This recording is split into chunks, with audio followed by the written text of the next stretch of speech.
Oke, assalamualaikum warahmatullahi wabarakatuh. Selamat siang para guru yang berada di seluruh Indonesia. Nah, pada video kali ini saya akan menjelaskan tentang bagaimana cara alur pelaksanaan atau pendaftaran P3K untuk guru ya. Jadi sebelum kita lanjut pada videonya, jangan lupa di like, di komen, dan di subscribe dan dibagikan ke media sosial kalian masing-masing jika video ini bermanfaat untuk kalian semua. Oke? Bagaimana sih cara atau alur pelaksanaan atau pendaftaran P3K untuk guru? Kita lihat saja ya alurnya. Barangkali ibu bapak guru, ibu bapak guru honorer itu apa? Bingung ya bagaimana sih alurnya untuk pelaksanaan tes P3K atau tes PNS CPNS ya. Kita lihat saja untuk alurnya ya. Di sini saya sudah mempunyai alur pelaksanaan tes P3K ya. Nah, di sini ada alur seleksi atau alur pelaksanaan seleksi PPPK untuk guru ya. Nah, sebagaimana kalian ketahui untuk pendaftarannya yaitu melalui link sscsn.bkn.go.id ya. Di sana di sini ada https sscsn.bkn.go.id. Nah, ini untuk alurnya, untuk alur pelaksanaan seleksi P3K ya. Kita lihat saja ya. Nah, di sini yang pertama yaitu ada daftar akun yang kalian harus lakukan yaitu setelah membuka link SSCASN yaitu yang pertama kalian harus daftar akun dulu ya. Daftar akun dulu. Oke. Nah, setelah itu, setelah daftar akun ya, di sini ada pelamar mengakses portal SSCASN di sscsn.bkn.go.id. Jadi kalian masuk ke sana ke linknya ya. Terus buat akun SSCASN ya. Nah, setelah buat akun ya, daftar akun, terus ke nomor yang selanjutnya yaitu nomor 2 yaitu daftar formasi ya. Daftar formasi ya, daftar formasi kalian, formasinya ada enggak ya? Pilih jenis formasinya ada enggak ya untuk guru ya. Nah, di sini ada pilih jenis seleksi, pilih formasi jika kolom formasi kosong ya.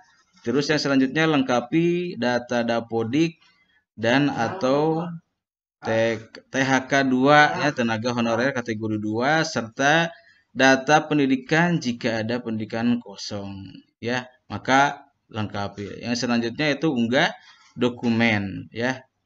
Nah, kalau sudah daftar formasi, kita lanjut ke nomor 3 yaitu seleksi administrasi ya. Ya, sudah lulus di daftar formasi, lanjut ke seleksi administrasi yaitu panitia memverifikasi data pelamar ya. Jadi yang ketiga itu panitia memverifikasi data pelamar ya. Terus lagi panitia mengumumkan hasil seleksi administrasi dan pelamar yang dinyatakan tidak lulus dapat menyanggah hasil seleksi administrasi ya. Jadi sekiranya di dalam seleksi administrasi itu Bapak Ibu guru lengkap ya, tidak ada masalah, namun pada kenyataannya tidak lulus dalam seleksi administrasi, maka itu bisa menyanggah ya. Oke. Nah, selanjutnya yaitu setelah seleksi administrasi, yang keempat adalah seleksi kompetensi teknis kesempatan pertama ya. Untuk kesempatan pertama yaitu pelamar yang masuk pada ujian kesempatan pertama melaksanakan ujian seleksi kompetensi teknis ya. Dan selanjutnya yaitu panitia mengumumkan hasil seleksi kompetensi teknis kesempatan pertama. Nah, di sini kalau sudah seleksi kompetensi teknis kesempatan pertama, yang selanjutnya yaitu seleksi kompetensi teknis kesempatan yang kedua ya. Jadi ada yang kedua ya, yaitu pelamar yang tidak lulus pada seleksi kompetensi teknis kesempatan kedua memilih formasi ya. Jadi pelamar yang tidak lulus pada seleksi kompetensi teknis kesempatan kedua memilih formasi ya. Di sini ini ada ya. Yang selanjutnya yaitu pelamar yang masuk ujian seleksi kesempatan teknis kesempatan kedua dan pelamar yang tidak lulus pada seleksi kesempatan teknis kesempatan pertama yang telah memilih formasi melakukan cetak kartu ujian. Oke. Kita lanjut ke nomor selanjutnya yaitu seleksi kompetensi teknis kesempatan ketiga ya. Jadi ada 3 kesempatan ya di sini ya. Seleksi kompetensi teknis kesempatan ketiga yaitu pelamar yang tidak lulus pada seleksi kompetensi teknis kesempatan kedua memilih formasi lagi ya. Yang selanjutnya yaitu pelamar yang tidak lulus pada seleksi kompetensi teknis kesempatan kedua melaksanakan ujian seleksi kompetensi teknis kesempatan ketiga. Jadi kalau kalian tidak lulus ada 3 kesempatan ya, ada 3 kesempatan. Jika tidak lulus dalam seleksi kompetensi teknis kesempatan pertama bisa mengikuti seleksi kompetensi teknis kesempatan yang kedua. Nah, jika di seleksi kompetensi teknis kesempatan kedua tidak lulus juga, maka ada kesempatan ketiga ya. Yang terakhir ada kesempatan ketiga untuk seleksi kompetensi teknis kesempatan yang ketiga ya. Jadi ada 3 kesempatan untuk ibu bapak guru untuk melaksanakan seleksi kompetensi teknis ya. 3 kesempatan ya dimanfaatkan. Terus selanjutnya yaitu optimalisasi formasi ya. Optimalisasi formasi yaitu panitia meranking nilai pelamar yang tidak lulus seleksi kompetensi teknis. Jadi untuk pelamar yang tidak lulus itu nantinya akan di-ranking ya. Nah, terus lagi yaitu panitia mengumumkan hasil optimalisasi formasi ya.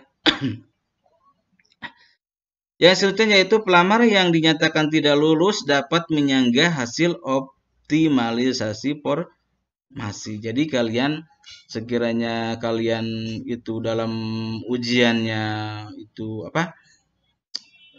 bisa semua atau jawabannya betul semua, jadi kalian bisa menyanggah seleksi kompetensi teknisnya ya, di optimalisasi formasi di sini ya. Jadi itu saja ya alur atau seleksi pendaftaran P3K untuk guru ya.